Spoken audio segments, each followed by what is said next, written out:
जाने से ये अजनबी।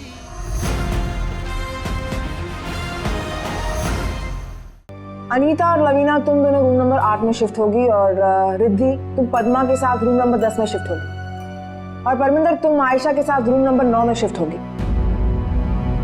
और प्रिया और अपर्णा भी तुम्हारे साथ होंगे।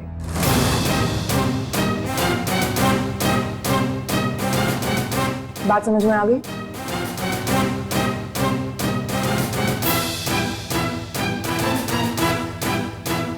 मेरे और आयशा के सिवा वो दोनों भी रहेंगे हमारे साथ? तो निहाल कहाँ रहेगा? हाय रब्बा, ये कैसी मुसीबत है। परमिंदर निहाल को होटल के एक रूम में छुपाने का फैसला लेती है और इसके लिए वो होटल की गेस्ट फाइल खोलती है। Occupied. Room number 212, reservation cancelled. Mister धुरंधर पटवडेकर।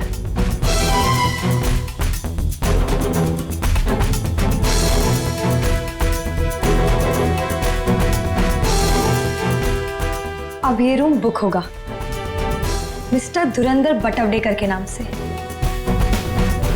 और इसमें रहेगा कौन? निहाल। इधर शिमला जा रही आयशा की अचानक बस खराब हो जाती है। दूसरा कोई रास्ता न दिखने पर आयशा पास वाले टैक्सी स्टैंड की ओर चलना शुरू कर देती है। रुकिए, रुकिए।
आप यहाँ कैसे?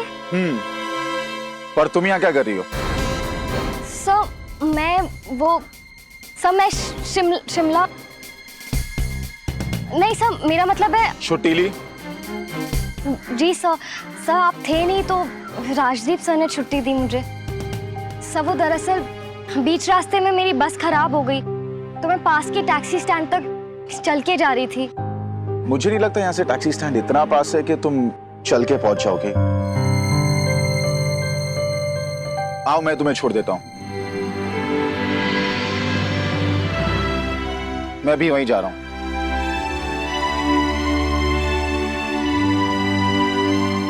शायद भगवान जी मेरी ऐसी मदद करना चाहते हैं। सर के साथ जाऊंगी तो टाइम पर पहुंच जाऊंगी। इधर परमिंदर निहाल को सबकी नजरों से बचाने के लिए उसे एक गेस्ट के रिजर्वेशन कैंसिल किए हुए रूम नंबर 212 में शिफ्ट कर देती है। सुनो निहाल, तुम्हें कुछ दिन यहीं रुकना होगा, तब तक जब तक हमारे कमरे की मरम्मत और पेंट का पूरा काम नहीं हो जाता। ओके? और हाँ, यहाँ बिल्कुल भी बदमाशी मत करना। किसी को भनक तक नहीं लगनी चाहिए कि कोई इस कमरे में रह रहा है। और मैं तुम्हारे लिए टाइम पर खाना लाती रहूंगी, ठीक है? देखो निहाल, मुझे सब करते हुए, तुम्हें यहाँ अकेले रखते हुए बिल्कुल अच्छा नहीं लग रहा है। पर मैं क्या करूं? ये मेरी मजबूरी है निहाल। कोई बात नहीं मम्मी मासी, आप मेरी चिंता मत करो। मैं ऐसा कोई काम नहीं करूंगा जिससे इनको मेरे बारे में कुछ पता चले। पक्का, प्रॉमिस। अरे हाँ, मैं तो तुम्हारे लिए कुछ लाई हूँ। ये देखो। Video game? लो। अब तुम इसके साथ खेलते रहना, ठीक है? अपना ख्याल रखना।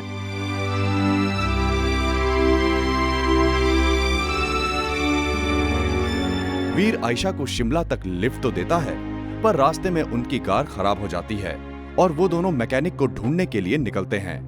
और उनके जाते ही ड्राइवर अविनाश को फोन करता है।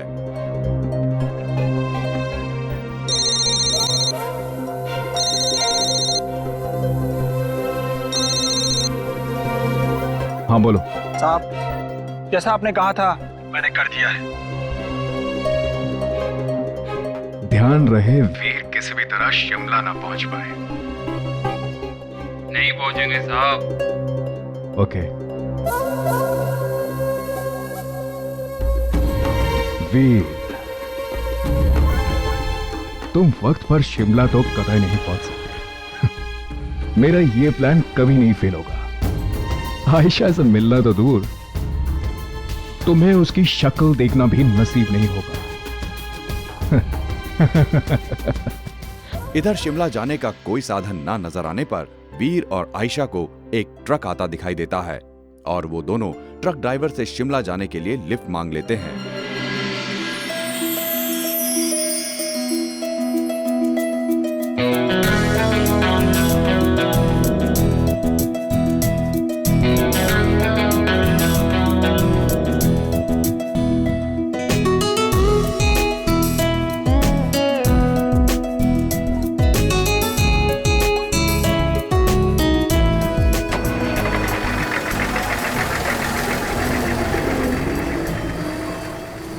इधर होटल के रूम इंस्पेक्शन पर निकली मिनी निहाल के रूम 212 में पहुंच जाती है और मिनी की नजरों से खुद को बचाने के लिए निहाल को एक शरारत सूझती है।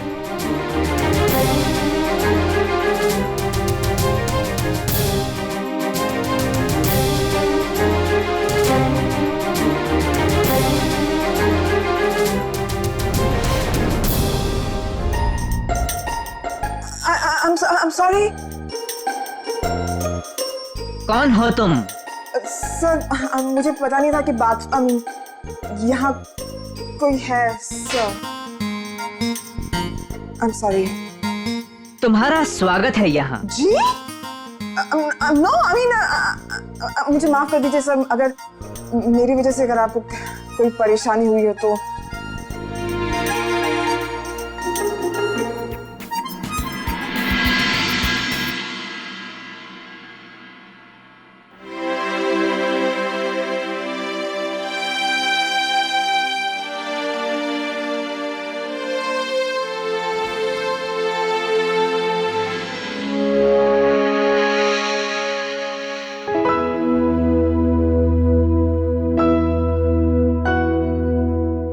निहाल ने काफी देर से कुछ खाया नहीं है, उसे तो बहुत भूख लग रही होगी।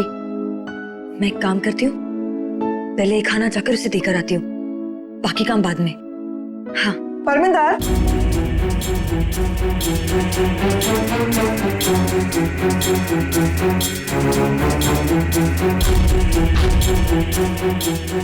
तुमने 5th फ्लोर के सारे कमरों से टॉवल्स और बेडशीट चेंज की?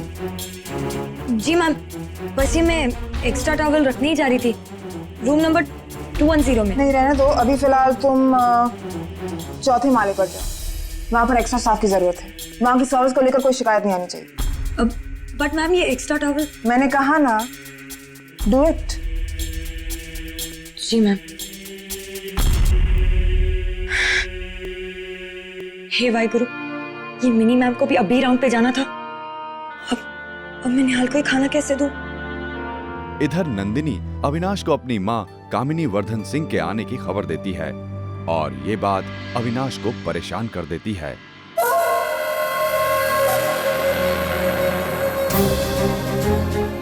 अब ये मेरी सासू माँ कामिनी वर्धन सिंह यहाँ क्यों आ रही है? अब तक इस निहाल का मामला ठंडा नहीं हुआ, ऊपर से ये आ टपक रही है।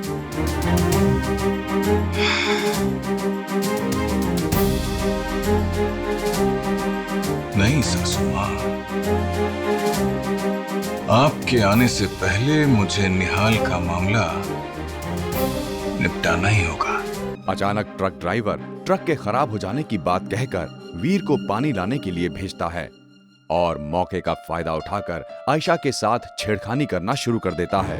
अरे क्यों मैडम जी, जब तक आपका हीरो नहीं आता तब तक हमें थोड़ा हीरो मान लो ना। अरे हम कौन सा हीरो से कम दिखता हूँ।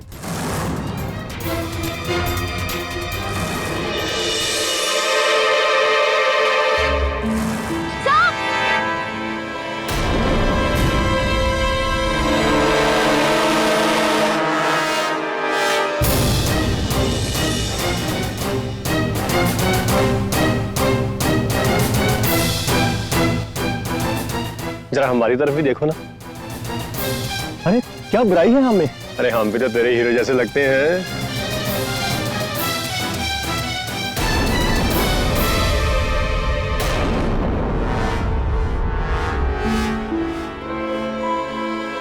वीर के रोकने पर ड्राइवर चाकू निकाल लेता है। बात बिगड़ते देख आयशा के दिमाग में एक आइडिया आता है और वो वीर को पागल बताकर ड्राइवर को डराना शुरू कर देती है। ये क्या कर दिया आपने? इनको तो पागलपन का दौरा चढ़ गया है। अभी आपको जान से मार डालेंगे। देखो, अगर तुम्हें अपनी जान प्यारी है यहाँ से भाग जाओ। अभी तुम्हें जान से मार डालेंगे। देखो, बेवकूफ मत बनो, भागो यहाँ से। अब इस सुनसान जगह पे मैं तुझे नहीं छोड़ूंगा। मार डालूंगा मैं तुझे और यहीं तुझे फेंक डालूंगा। किसी को कुछ पता भी नहीं चलेगा।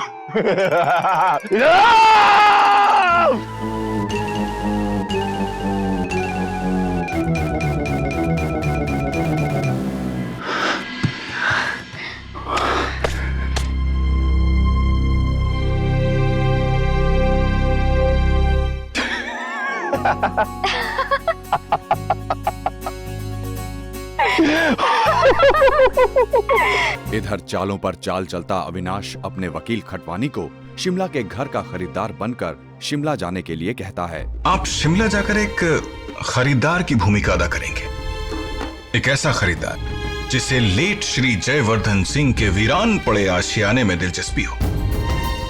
पर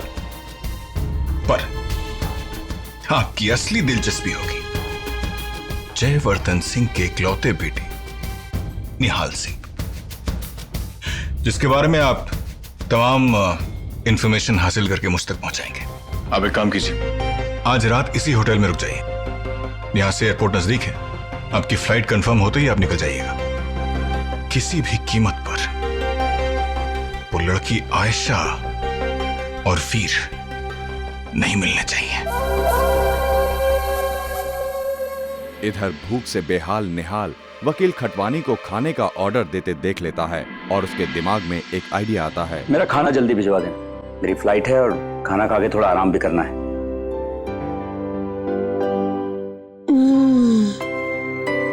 तो इनका खाना अभी आने वाला है। अब मुझे देखना होगा कि इनका खाना कब आएगा। खाने को सामने आया देखकर निहाल खुद को रोक नहीं पाता।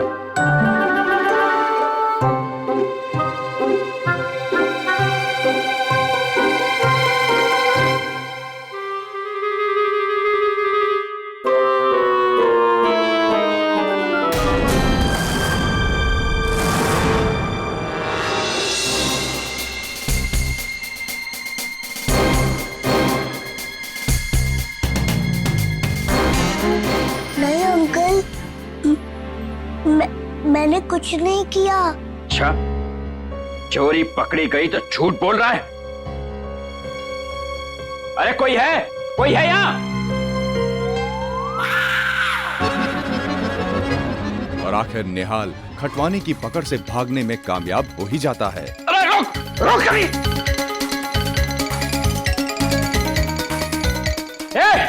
रोक।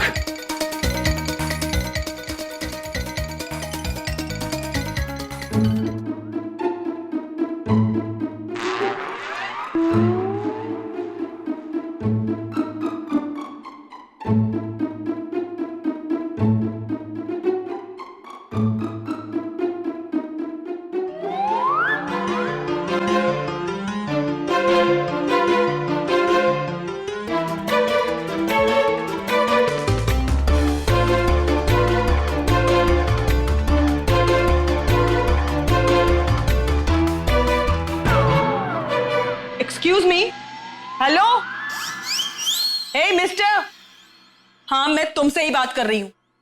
अपनी बेटी की उम्र की लड़कियों को छेड़ते हुए तुम्हें शर्म नहीं आती? खूसट मजनू कहीं का।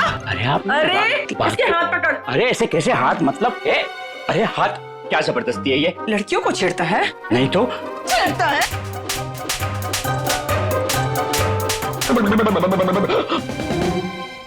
इधर खाना खाने के लिए वीर और आयशा एक ढाबे में रुकते हैं। ढाबे का खाना वीर को बहुत पसंद आता है और वो उसकी तारीफ किए बिना नहीं रह पाता। पर तभी आयशा के कहे शब्द वीर को बहुत प्रभावित करते हैं। सर, जब माँ अपने बच्चे को अपने हाथों से बनाया हुआ खाना खाते देखती है तो उसे पता होता है कि उसमें प्यार भरा हुआ है, तभी बच्चा हारने वाला मजे से खाता है। सर, आप इन्हें देखिए, इन्हें तो सिर्फ मुश्किल से 4-5 डिशेस आती होंगी, वो भी किसके लिए? ये तो अपने रेगुलर कस्टमर्स के लिए बनाते होंगे। हम जैसे लोग तो बस भूले भटके यहाँ आ जाते हैं। सर, पर देखिए, वो रात के इस वक्त भी हमारी कितनी खातिरदारी कर रहा है, हमें खाना खिला रहा है। वो जिस तरह हमें खाना खिला रहा है उसे आप कभी नहीं भूलेंगे। देखिए, बन गया ना एक रिश्ता, तो खाना तो स्वादिष्ट लगेगा ही ना।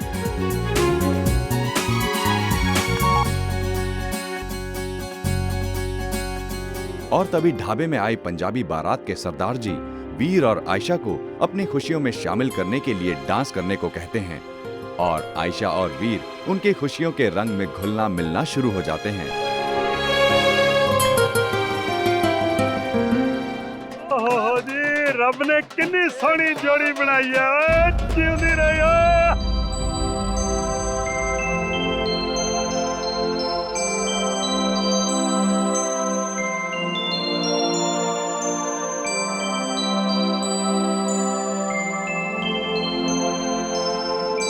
और आखिर पंजाबी बारात से शिमला जाने के लिए लिफ्ट लेने के लिए वीर और आयशा को पति पत्नी होने का नाटक करना पड़ता है। तो आप लोगों की भी लव मैरिज है? मैंने भी लव मैरिज ही की है। जी, मुझे लव मैरिज नहीं पसंद। तो आपकी अरेंज मैरिज हुई है, तो लव अब हो जाएगा? जी नहीं। कमाल है जी, लव मैरिज भी नहीं, अरेंज मैरिज भी नहीं, तो ये कैसी शादी है? हाँ, मैं क्या जी, घर से भाग के आए होंगे और मंदिर या गुरुद्वारे में शादी कर ली होगी, और क्या।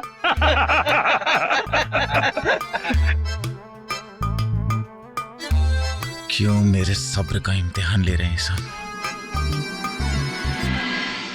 बताओ जी, कैसे हुआ है रिश्ता? जी, दरअसल बात ऐसी थी कि मुझे तो शादी करनी नहीं थी, पर इन्हें शादी करनी थी और ये तो मेरे पीछे पड़ गई, तो अब हाँ तो करनी पड़ेगी ना। तो मैंने हाँ कर दी, हो गई शादी।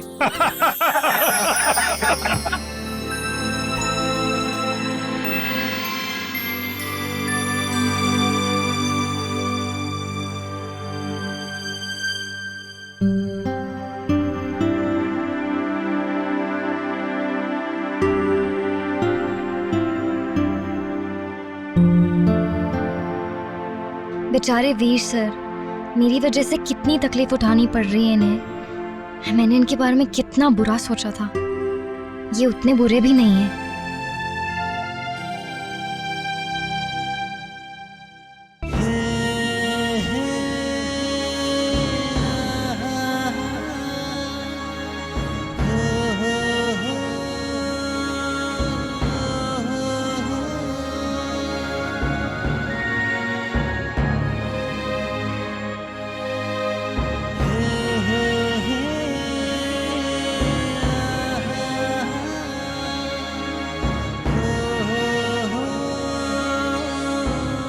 ये आयशा उतनी भी बुरी नहीं है जितना मैं इसके बारे में सोचता था।